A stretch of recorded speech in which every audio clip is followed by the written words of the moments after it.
Fala, jovens! Sejam bem-vindos. Hoje nós vamos falar aqui sobre processo produtivo, sobre implantação de uma operação de delivery em um restaurante que já opera o salão. Não é isso, João? Exatamente. Vamos estar falando sobre isso, dessa importância, né? Porque a gente vê que muitas vezes o empresário do ramo de alimentação, ele quer colocar o delivery, mas não sabe como, e às vezes não tem uma orientação, e às vezes até começa, só que ele esquece que ele já tem os clientes dele no salão, e que aqueles clientes do salão já estão acostumados a viver uma experiência ali. Quando ele toma essa decisão de ir para o delivery, né, de entrar nos canais digitais, ou o seu próprio, ou marketplace, é uma extensão do restaurante dele. Eu acho extensão um nome potente, mas eu acho que a gente pode puxar esse tema como um novo negócio dentro de um negócio existente. Porque de fato né, cara? Não, é um novo negócio, é uma nova operação. Diferente. É um novo neném que nasce, é um novo nascimento, cara. Perfil, por mais que seja o mesmo cliente, o comportamento é diferente. Né, o tipo de reclamação, a forma como você interage, né? A forma como você fica um negócio mais seco, mais você não tá ali cara a cara com o cliente, né? Por chat ou por WhatsApp. Então muda tudo, cara. É uma mudança mas o dono de restaurante, o empreendedor, ele tem que ficar atento a essas situações de qual vai ser o valor daquele delivery do restaurante dele, qual o valor que ele vai estar passando para o cliente, não só o cliente dele, como os clientes novos também, né? O valor é a experiência, né? A experiência, se isso vai continuar, se isso vai melhorar ou se isso vai piorar. Porque se for para ele entrar no delivery, para ele passar uma experiência pior, ou seja, do nível menor do que ele tem no restaurante hoje, é bom que ele repense isso. Então ou você mantém a régua ou você sobe a régua. Ou você sobe a régua. Não existe a possibilidade de voltar, porque é o que você começou falando que eu acho legal, é que a grande parte dos clientes de quem já opera o salão, grande parte dos clientes que estão no digital, que vão fazer um pedido de casa, já viveram uma experiência positiva no salão, tanto que vão pedir em casa. Exato. E aí você corre um risco de imagem aí, né? De perder esse cliente por uma experiência ruim, né? Então, eu acho que a palavra-chave disso se chama planejamento, né? Planejamento e estruturação de um processo produtivo voltado para o delivery, né? Exato. Então, respeitando ordem de comanda, e aí esse é um desafio, porque a equipe que está no salão vai querer dar prioridade para o cliente que está ali, então respeitando ordem de comanda, então tem que fazer um desenho desse processo, e aí, tipo, controlar os gatilhos de tempo de entrega que é prometido nas plataformas digital, para você não frustrar o cliente. Cara, se prometeu entregar em 40 minutos, entregue em 40 minutos. Se não consegue em 40, põe em 50, mas entrega em 50. Quer fazer uma coisa que eu trago, que é experiência já, né? Quando a gente vai fazer reunião para implantar uma operação, o pessoal fala o meu tempo de produção é de 5 minutos, meu tempo de produção esse eu gosto de falar, que é 28 minutos e 47 segundos. Beleza, só que isso é tempo de produção em laboratório. Quando você tem só o delivery, e aí você chega no pico do horário de venda ali, que você tem no almoço e na janta você tem duas janelas, né, onde o funil lota. Uhum. O seu tempo de produção não vai ser esse. O seu tempo de produção vai ser maior. Porque as pessoas esquecem de colocar nesse cálculo de tempo a espera. Então, assim, o horário que você vendeu até a hora que você, no seu caso, vai começar a fritar um frango, você tem que colocar isso no seu tempo, no seu cálculo de tempo. Não é só o fato no tempo que ele fica ali fritando. Né? Então, você tem que considerar isso, porque você ainda tem que ter o tempo de embalagem, expedição, o tempo de entrega.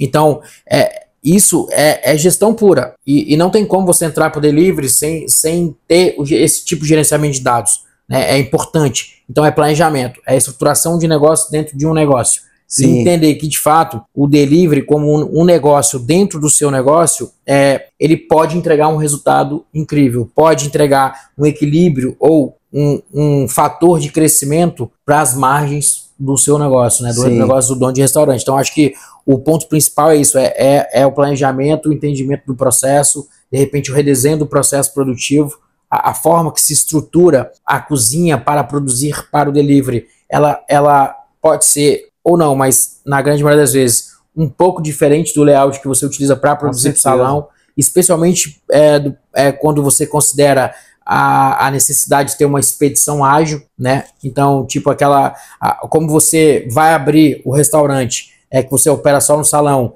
então o seu checklist de abertura quando você tem o delivery, esse checklist, em grande parte, as atividades se repetem, mas você tem várias atividades adicionais ali que precisam ser observados antes de abrir a loja, né? Que não dá para ficar sem produto. Sim. Você fecha, o algoritmo, né? O seu ranqueamento é impactado negativamente quando você abre a loja com um item, você pausa esse item. A questão do tempo de expedição você já deixar as embalagens ali pré-montadas, o quantitativo de embalagem, então o quantitativo de produto, então assim um negócio dentro do negócio. Porcionamento, né? E o que a gente vê muito, cara, são duas situações. Ou o empreendedor da alimentação fica com medo de entrar, ou ele entra de qualquer jeito. Então, e não pode ser nenhum nem outro. Se está com medo de entrar, falta um encorajamento, falta alguém para fazer um planejamento junto com vocês, né? Que aí pode chamar a gente, que a gente ajuda nessa parte. A gente tem todo o preparativo aqui para entrar com planejamento. E se for entrar, não entra de qualquer jeito, cara. Não entra de qualquer jeito, porque é isso que o Guilherme falou. Dependendo, se você já tem um almoço forte, um salão forte de venda de almoço, almoço executivo, por exemplo, você vai entrar no delivery, você vai trazer esse executivo para o delivery, para o almoço. Cara, o funil do almoço vamos dizer, é sinistro. Você tem que saber trabalhar. É pancada, né? É pancada. Porque as pessoas que estão esperando o almoço, elas têm hora de almoçar, né? O horário de trabalho ali, 1 hora de almoço, 2 horas. Então, um delivery tem que ser muito mais rápido, muito mais preparado do que à noite, por exemplo, quando a pessoa já está em casa, já sabe, né, que vai pedir um lanche, pode ser que demore um pouquinho, é totalmente diferente. Então, às vezes a gente vê a pessoa entrar, eu preciso aumentar meu faturamento, eu vou entra de qualquer jeito, vou botar no iFood, quando vê, não consegue atender bem e ainda embola o salão dele.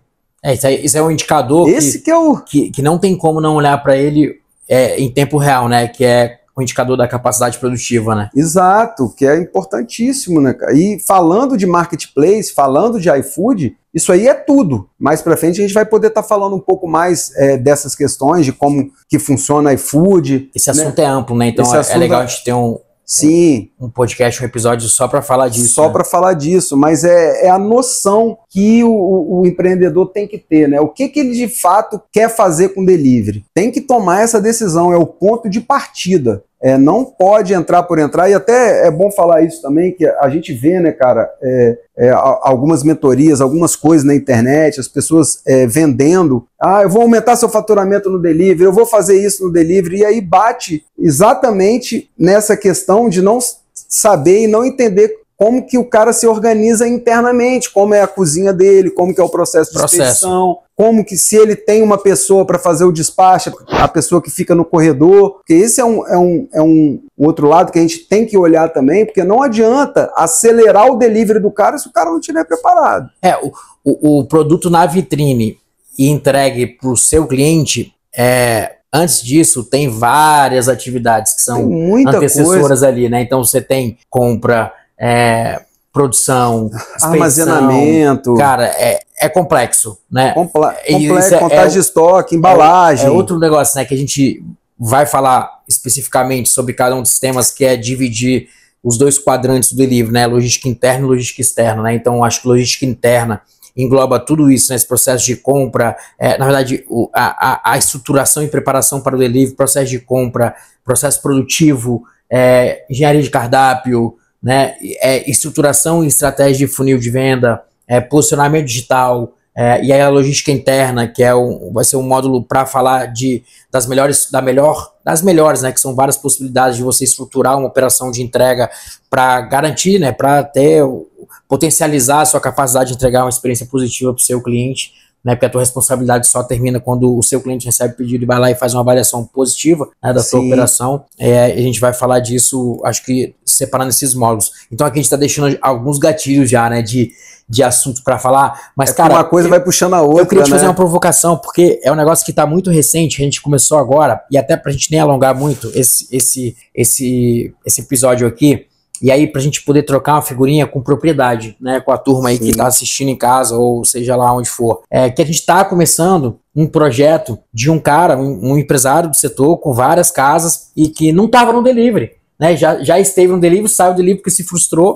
e não tava no delivery. Nós tivemos a oportunidade de fazer um podcast com ele, né, dentro do Sindibares. Sim. E aí ele começou a acompanhar isso, e hoje a gente tá com um trabalho junto com ele para implantar do zero, né? Então, fizemos recentemente uma reunião com ele, sócios e equipe, para falar dessa nova fase desse projeto, de como vai ser, qual será o passo a passo, né, dessa implantação. Deixamos um dever de casa, e aí eu acho legal a gente falar disso, assim, sabe, que tipo, fomos até o restaurante, conversamos com a equipe, buscamos um entendimento dos porquês da frustração anterior. A gente viu ali muito pé atrás da turma, né, de não querer viver aquele estresse de novo. Sim. Entendemos que é normal, né, cara? A divergência ali no pensamento, né, de estruturação de equipe, de estruturação do processo para a expedição. Deixamos o dever de casa que ele se comprometeu lá a fazer de ajuste de layout, um redesenho ali da forma. Então acho legal a gente falar disso, assim, sabe, do que a gente está fazendo nesse processo de construir essa operação de delivery para esse parceiro, assim, sabe? Sim, com certeza. E esse encontro que a gente teve lá foi muito importante, que a gente pôde aprender um pouco mais de como o restaurante funciona. E eu acho que é isso que é a nossa proposta também da Delivery Flow, né? A gente tem outros clientes também que a gente fez o mesmo movimento de ir na operação, sentar com o dono, conversar, entender se ele já atende o delivery, como ele atende, qual canal que ele usa, o que ele espera daquilo ali, como que é a cozinha dele, qual é o layout da cozinha dele, aonde ele quer fazer o despacho. Isso a gente dá uma consultoria real do delivery ali, porque eu já tenho a vivência, você já tem a vivência e o empreendedor também tem a vivência dele. Quando junta aquilo ali, junta nós três ali, junto com a equipe dele, a gente pode desenhar algo, com certeza vai trazer menos dor de cabeça e com a possibilidade de maior sucesso lá na ponta. Isso é fato, cara, porque com o mundo digital tudo ficou distante, a gente vê muita coisa sendo falada e ditada de longe. Quando a gente vai no estabelecimento, a gente vai no ambiente, a gente conhece, isso é fundamental, cara, para traçar um planejamento de sucesso para esse cliente adentrar o delivery, né, cara? E a gente, com o nosso conhecimento, eu acho que também encoraja a pessoa, né? Dá vontade dele realmente começar, porque a gente vai estar ali do lado. Vai de mão dada, né? A gente vai de mão dada, a gente vai estar acompanhando, a gente não vai vender uma coisa ou falar que funciona assim, a gente não vai estar lá. Então a nossa proposta é exatamente fazer esse acompanhamento, para ver o sucesso do nosso cliente. E tipo assim, eu acho que a abordagem, ela nunca, no nosso caso, nunca será sobre volumetria. E se vale uma recomendação, nada que te venda a ideia de volumetria pode fazer muito sentido. Então, avalia direito. E eu não tô falando que não funciona.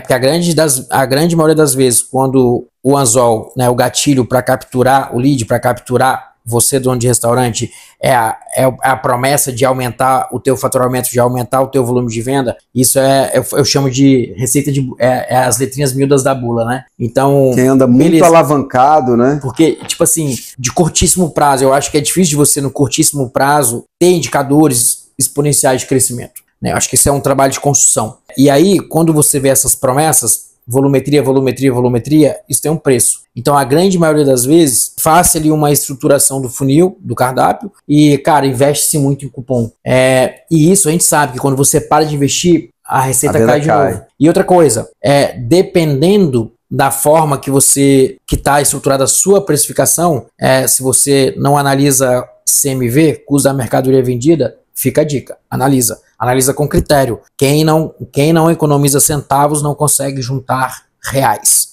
Eu acho que isso é uma máxima, não é do varejo, uma máxima de qualquer negócio. Precisa economizar, precisa ter o olhar criterioso para custo e despesas, para você de fato ter dinheiro sobrando no bolso. Então, se você não tem uma precificação ajustada, muito bem calculada, com certeza vai dar ruim. E você vender muito, você vai perder dinheiro. Então, por exemplo, se você não tem uma venda muito alta e está perdendo R$1, você não sente isso, porque você tem giro. Agora, quando você escala uma venda perdendo R$1, então se você faz lá 200 entregas por mês e perde R$1, você está perdendo R$200. Você vai demorar a perceber isso se você não analisa Sim. O CMV, suas demonstrações financeiras, as demonstrações financeiras do seu restaurante. Agora, se você sai de 200 pedidos para 2.500, você passa a perder R$2.500 por mês. Aí você já começa a sentir. Então, o ponto que é o que a gente fala assim, a gente vai de mão dada, é porque a gente tem que olhar para tudo e com conhecimento. Eu sou contabilista de formação. Você é empresário do segmento há, quase mais de 2 décadas, né? Hoje é dia 28, hoje faz 16 anos de Frangolândia, cara. 16 anos de Frangolândia. Hoje faz 16 anos, 28 de agosto, caramba. Então, é vivência prática e tipo, o que interessa para nós é que os nossos clientes prosperem. E não falar só os nossos clientes, tanto é que a gente está fazendo aqui a Mentoria Express, gravando conteúdo que é para quem assistir e falar assim, cara, é autodidata, eu vou sozinho. Cara, então pega os conceitos do que a gente fala, vai estudar cada um deles e aplica ao teu negócio. Exatamente. E a gente tem modulações de serviço, né? Você não precisa contratar a Delivery Flow para fazer o processo inteiro. Não. Você pode contratar uma mentoria ali, cara, pra até gente a própria gestão de loja do iFood. Ensinar a gerenciar, analisar o painel. Cara, inclusive esse ponto que você falou de gestão de loja, eu acho que é um tema legal, cara, que é a torre de controle, né? Sim. Que a gente tem esse negócio, né, que é oferecer mais uma solução para os donos de restaurante. Então, a gente sabe da escassez de mão de obra especializada em delivery. No geral, né? Em delivery pior ainda. Em delivery pior ainda, porque de fato são conhecimentos diferenciados para um mercado que, assim, no meu ponto de vista, humilde ponto de vista, nasceu de fato com a pandemia, onde a coisa acelerou e de fato tomou a proporção que tomou, e aí vem num crescimento contínuo, que a torre de controle é essa oferta, né, de mão de obra. Então a gente faz ali o gerenciamento de todas as demandas, né, do marketplace, né? Então responde o chat, faz a interação com a cozinha, com o parceiro de logística ou com os entregadores próprios, né? Ou seja, fica ali um recurso totalmente focado no desempenho das atividades que são necessárias para garantir fluidez na operação de delivery. Então isso é um gancho bacana que você puxou. Esse é mais um produto da Delivery Flow que a gente estruturou para gerar um conforto maior e uma possibilidade também maior para que o dono de restaurante possa focar no que realmente importa, que é produzir, que é focar no negócio. Né? E Exato. Aí essas atividades que, como a ideia aqui, né, como é o conceito da discussão aqui, que é o novo negócio delivery dentro de uma operação, é para que ele de fato possa continuar dando foco ao que realmente interessa, que se ele não tiver essa atenção para o negócio, dificilmente ele consiga performar bem, né? Então isso é um ponto bacana, cara. Mas eu acho que isso também pode ser tema para um mais podcast específico, né, para a gente falar sobre torre de controle, e não somente sob a ótica da terceirização, né, mas também sob a ótica de que o estabelecimento, especialmente redes, possam usar esse conhecimento da nossa torre de controle para desenvolver a sua própria torre de controle. E também fica aí uma deixa, né? Se quiser, pode contratar um serviço de consultoria da Delivery Flow para que nós possamos estruturar a torre de controle deles. Também, né? Com certeza. É bom assim dar uma esclarecida nessa questão da torre de controle. Tudo que gira ali em torno do delivery na hora da operação, na questão de atendimento diretamente com o motoboy, com o cliente, com o iFood, a gente traz isso para a gente tocar para você. Então, essa torre de controle fica aqui com o braço aqui da Delivery Flow, para, igual o Guilherme falou, você poder focar no processo produtivo, e essa parte, que é uma parte intensa e que demanda muito tempo e atenção, fica com a gente e a gente pode estar fechando uma parceria, oferecendo esse serviço para vocês. É isso. Então, pessoal, paramos por aqui. Obrigado pela atenção, pela audiência e nos encontramos no próximo episódio. Valeu, jovens!